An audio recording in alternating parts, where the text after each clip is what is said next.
So Fallout 76 has gotten revealed a few days ago. Now, along with the reveal, a trailer came out, and the trailer pretty much showcased how the game's gonna look. I mean, they did have some dialogue there. I mean, I gotta rewatch that trailer because I really wasn't paying attention. But news to me, apparently this game is gonna have multiplayer, and it's gonna be a multiplayer survival RPG. Now, when people heard of this, I mean, as I said, news to me.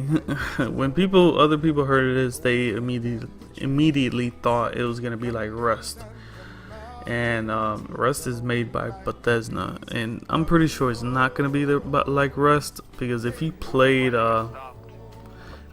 Fallout and you've seen multiplayer or just gameplay on the first Rust, the gameplay on the first Rust sort of looks like Doom.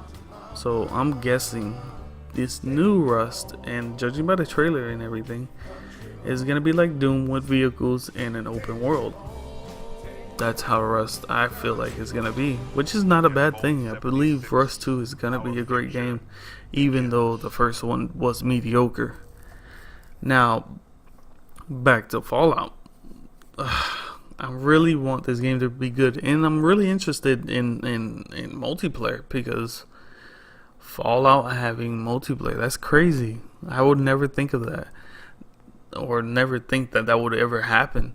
Now, I played Fallout 4, and I got halfway through it because and I just stopped playing it. I never had a reason to pick it back up. I wasn't interested anymore, and the reason being was because it felt too much like Fallout 3. So hopefully with this next game, you know, Fallout 76, the multiplayer is different enough, and that'll make me get back into the Fallout series, because I was kind of out. Now, next up, Assassin's Creed new game, Assassin's Creed Odyssey, has gotten leaked, and along with the leak, they just, I guess, since they got leaked out, they started putting out information about their game and announcing it. Now, it's gonna be set in ancient Greece, and also it's gonna be a direct sequel, but you will not play as Bayek or Anya, I believe that was her name, his partner.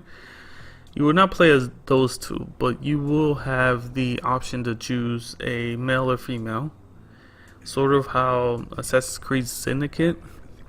Now, whether you'll be able to switch during the game like Assassin's Creed Syndicate, or you'll be permanently locked in once you start the game and you choose a character, we would just have to wait for the game to get revealed at E3. Now, it has been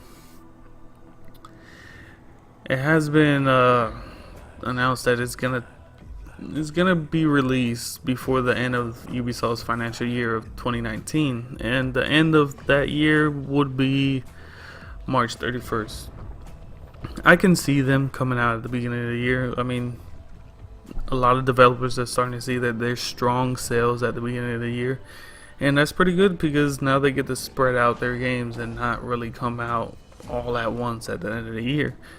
And also, Red Dead Redemption 2 is coming out, and everybody's scared of that game because of GTA and how much that game sold. So they don't want to get like swallowed up by the Red Dead Redemption hype, I guess. Now, also the game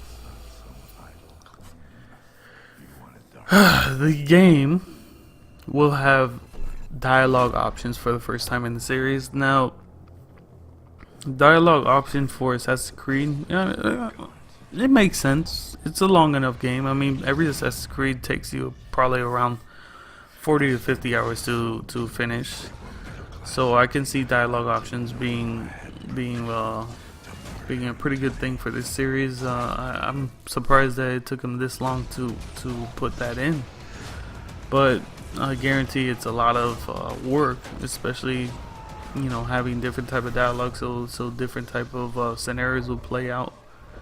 But since they're gonna have dialogue options, I can see that there's gonna be multiple endings for the game, and we'll see how that turns out, because with Assassin's Creed, it's not like Fallout, or not Fallout, I'm sorry, it's not like Far Cry, where You have, Fallout 3 is totally different from Fallout 4, and it's not connected. You know what I mean?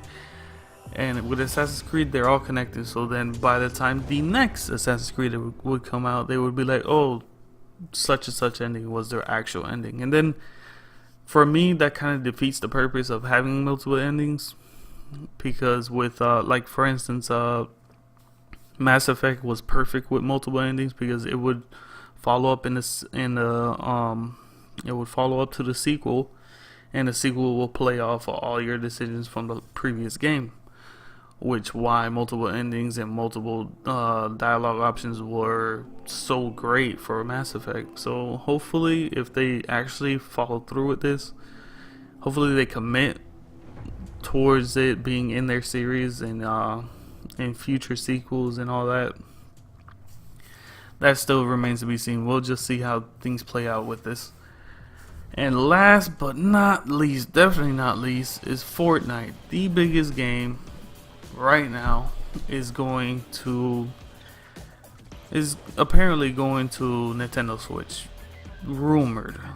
Now, judging by the image right here, you have Dragon Ball Z Fighters, or Dragon Ball Fighters, whatever the case may be, Fortnite, Monster Hunter Generations, Ultimate, FIFA 19, Killer Be Black, Starlink, Paladins, Overcooked 2, and Mario Tennis Aces. Now, this image right here does look pretty convincing, but take this with a huge grain of salt. Even though in my opinion, I'm leaning towards this being true, because I don't see any game right here that wouldn't be able to run on the Nintendo Switch. Now, if they replace some of these games for like Black Ops 4, Battlefield, whatever the case may be, these overly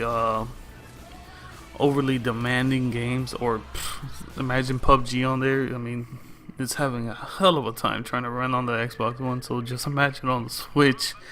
That would be crazy. They would have to port like the mobile version over there or something. But I'm just saying, judging by these games, they're not that demanding, and I can see it running pretty well on the Switch. Now, Fortnite being on the Switch, it's the biggest game out right now, and it makes sense for them to take advantage and put their game on an extra platform, and the platform that's doing very well. Now, what do I think of it? Not much. I mean, I'm not that big of a Fortnite fan, so whether it goes on the Switch or it doesn't, I don't really care. And the Switch, to me, it just needs more stuff. I think it needs more third-party support.